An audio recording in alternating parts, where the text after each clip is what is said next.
गिरिराज जी का दिमाग खराब हो गया है, इसलिए बीजेपी भी उनसे पल्ला झाड़ रही है। बीजेपी वाले के यहाँ उसकी कोई अहमियत नहीं है। हमारे यहाँ के दस्तूर है, हमारे यहाँ के कल्चर में है कि अगर मुस्लिम घराने में शादी होती है तो हिंदू घराने की औरतें आके दुल्हन को सजाती है, और अगर हिंदू घराने में शादी होती है मुस्लिम खातून जाके उनके दुल्हन को सजाती है।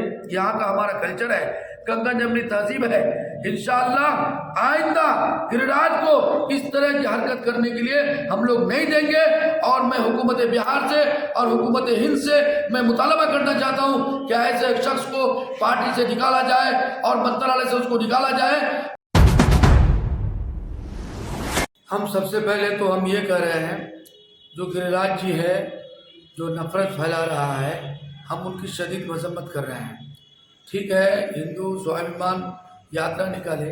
सबसे पहली बात तो यह है कि इस वक्त मुल्क में बेरोज़गारी है, मुल्क में गहमागहमी हो रही है, मुल्क के नौजवान बेरोज़गार हैं, परेशानियां हैं। इस वक्त ऐसे माहौल में जब पूरे देश में नौजवानों को रोज़गार की ज़रूरत है या फैक्ट्री लगाने की ज़रूरत है, बहुत सारे मसाइल हैं, किसान मर रहे हैं, मजदूर परेशान हैं, ऐसे हालात में गिरिराज जी का जो बकवास है, मैं कह रहा हूँ कि अगर मैं किशनगंज का असम्बली का मेंबर होता या लोकसभा का मेंबर होता, मैं ऐसे नफरत फैलाने वाले शख्स को, जो नफरत फैला रहे गिरिराज जी को, मैं हरगिज़ किशनगंज इंटरव्यू होने नहीं देता।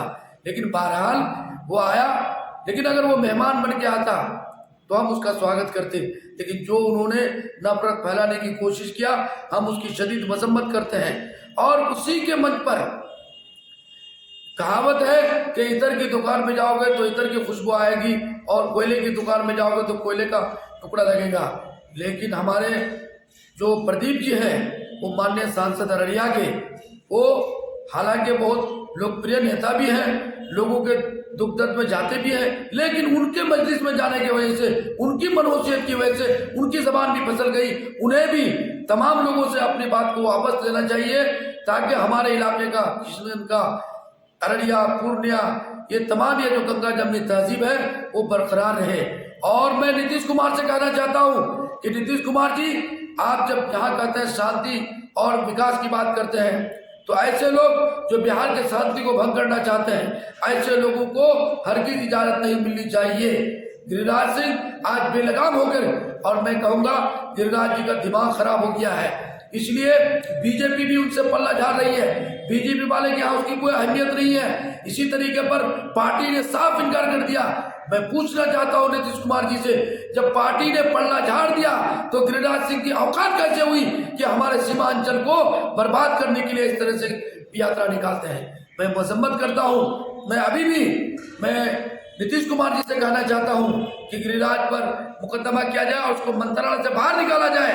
ऐसे शख्स जो हिंदुस्तान के अंदर फितना मचाएं, लोगों के आपस में हिंदू मुस्लिम एकता को बर्बाद करें। उन्होंने क्या कहा? उन्होंने कहा कि यहाँ पर दशहरा के मौके पर जुलूस निकालने के लिए हमको रास्ता चाहिए।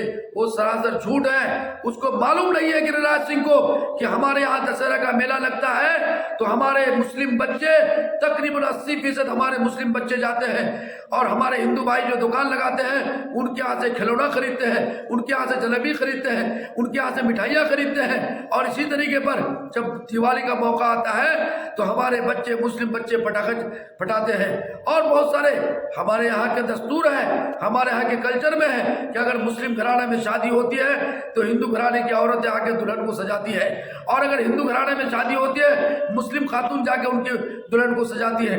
यहाँ का हमारा कल्चर है, गंगा जमनी तहजीब है। इंशाअल्लाह आइंदा गिरिराज को इस तरह की हरकत करने के लिए हम लोग नहीं देंगे। और मैं हुकूमत बिहार से और हुकूमत हिंद से मैं मुतालबा करना चाहता हूँ कि ऐसे एक शख्स को पार्टी से निकाला जाए और मंत्रालय से उसको निकाला जाए, और मंत्रालय से निकालकर उसको पार्टी से भी निकाला जाए। मेरा डिमांड है। चूंकि बीजेपी से गिरिराज सिंह जी भी सांसद हैं और बीजेपी से अररिया से प्रदीप सिंह भी सांसद हैं। आप बीजेपी से गिरिराज सिंह को निकालने की बात कर रहे हैं, पर अररिया से प्रदीप सिंह को निकालने की बात नहीं कर रहे हैं। नहीं, आप प्रदीप सिंह, अगर इस बात को, मैं इसकी बात नहीं कर रहा हूँ, चूँकि इस यात्रा का हेड और इस यात्रा को निकालने वाला गिरिराज है, वो हेड है, वो फैक्ट्री लेके चल रहा है। अब बताइए हमारा इलाका कितना शांति है, हमारा इलाका भाईचारगी का इलाका है। आप उनको गिरिराज को मालूम नहीं है। किशनगंज से बीजेपी का उम्मीदवार शाहनवाज जीता है और ठाकुर से एमएलए गोपाल अग्रवाल हुआ है, ठाकुर से एमएलए सिकंदर सिंह हुआ है, हमारा बहादुर से एमएलए अवध बिहारी हुआ है। हमारे इलाके का गंगा जमनी तहजीब है, उसको मालूम नहीं है। इसलिए मैं हमारे किशनगंज सीमांचल के तमाम हिंदू भाई से भी मैं कहूँगा कि ऐसे जो हिंदू मुस्लिम एकता को तोड़ने की बात कर रहे हैं, ऐसे शख्स को अपने सीमांचल में एंट्री करने का मौका ना दिया जाए।